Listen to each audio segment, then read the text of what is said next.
Have you ever wondered what happens when honesty collides with protection culture?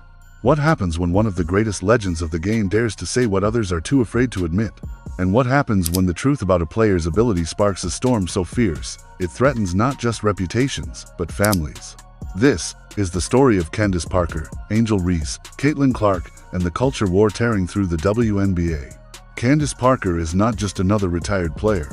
She is a three-time WNBA champion, an MVP, a Finals MVP, a respected voice who has lived every layer of the game, from rookie to superstar, from veteran to mentor, from champion to analyst.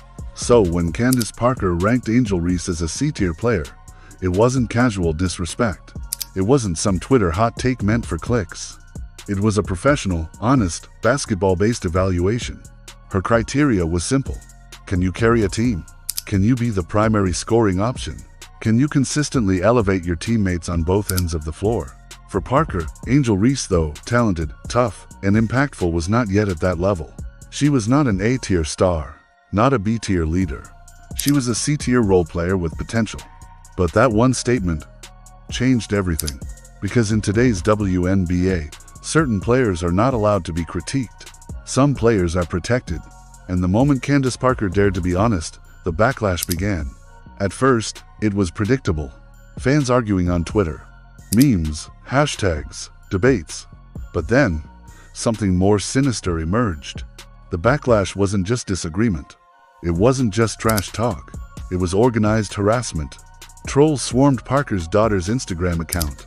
Teenagers and children who had nothing to do with basketball suddenly became targets. Comments turned into threats. Disagreement turned into intimidation. And in that moment, the line was crossed. This wasn't about Angel Reese anymore. It wasn't about basketball rankings.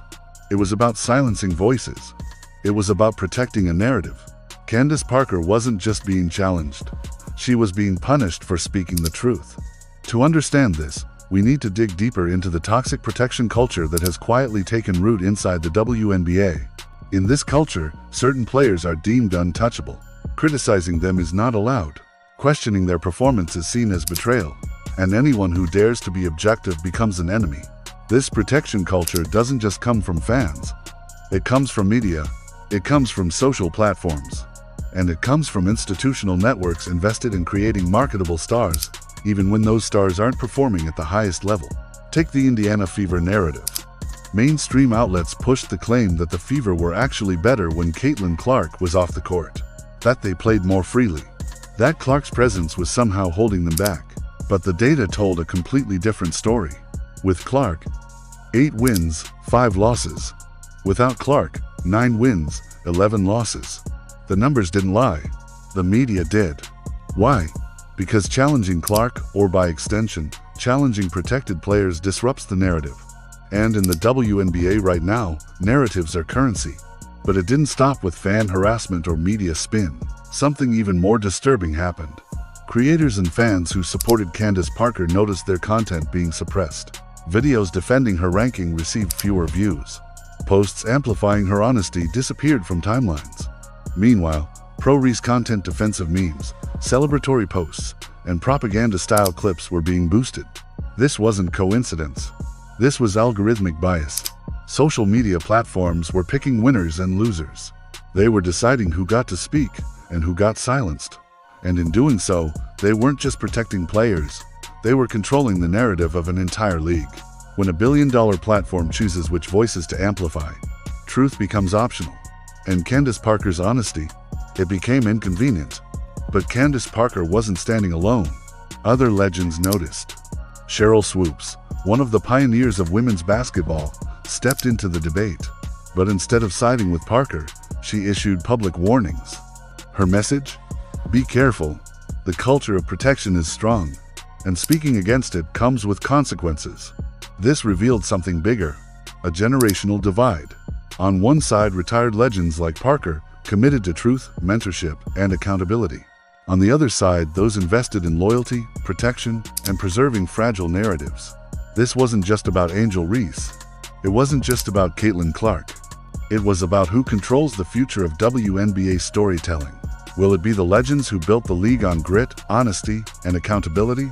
Or will it be the new institutions that protect chosen players at all costs, even if it means sacrificing truth?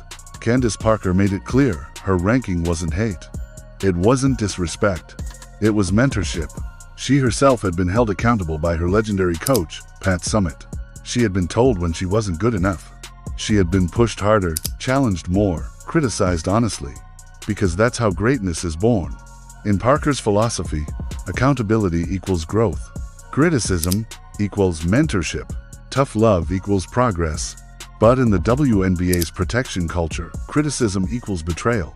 And betrayal must be punished. That clash of values is at the heart of this storm. But let's not ignore the darkest part of this story. When harassment extends to a player's family, we enter dangerous territory. When children are targeted, when personal lives are invaded, when intimidation leaves the court and enters the home, it's no longer about basketball.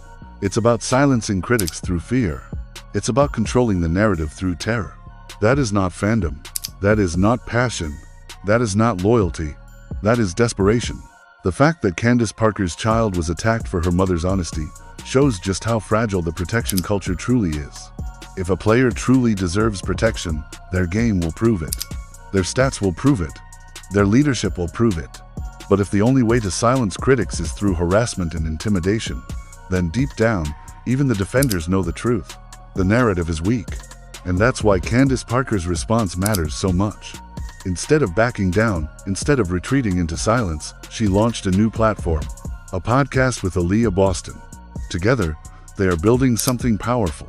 A space where retired legends and current players can come together, share perspectives, and speak truth. Without fear, without censorship, without the chains of protection culture. This is more than just a podcast. It's a declaration of independence. A statement that the future of WNBA media belongs not to sanitized, protection-driven narratives, but to transparency, accountability, and growth. Fans are already noticing. Audiences are shifting. And slowly, the power dynamics are changing. So why does this matter? Why should we care about a ranking, a podcast, or a wave of online harassment? Because this is bigger than Candace Parker. It's bigger than Angel Reese. It's bigger than Caitlin Clark. This is about the soul of the WNBA. Will it be a league where stars are protected no matter what, where truth is silenced, and families are harassed into submission? Or will it be a league where legends can speak honestly, where critique is mentorship, where fans are trusted to handle the truth? Candace Parker has already made her choice. She chose truth. She chose mentorship. She chose accountability. And that choice, though dangerous, may be the very thing that saves the league from itself. In the end, the Candace Parker controversy isn't just about a ranking. It's about power. It's about control. It's about who gets to shape the story of women's basketball. The harassment of her family shows just how desperate protection culture has become. The suppression of content shows how far platforms will go to preserve the narrative. And the courage of Parker herself shows what it means to stand tall in the storm. As fans, we have a role too. We can demand honesty. We can support those who speak truth. And most importantly, we can refuse to let intimidation win. Because at the end of the day, the WNBA doesn't grow from protection. It grows from accountability. It grows from truth. It grows from voices like Candace Parker's. And no amount of harassment will ever silence that. So, as this battle for truth continues, ask yourself this: will you believe the narrative? Or will you believe the numbers? Will you side with protection or with accountability? Because the future of the WNBA depends on the choice we all make today.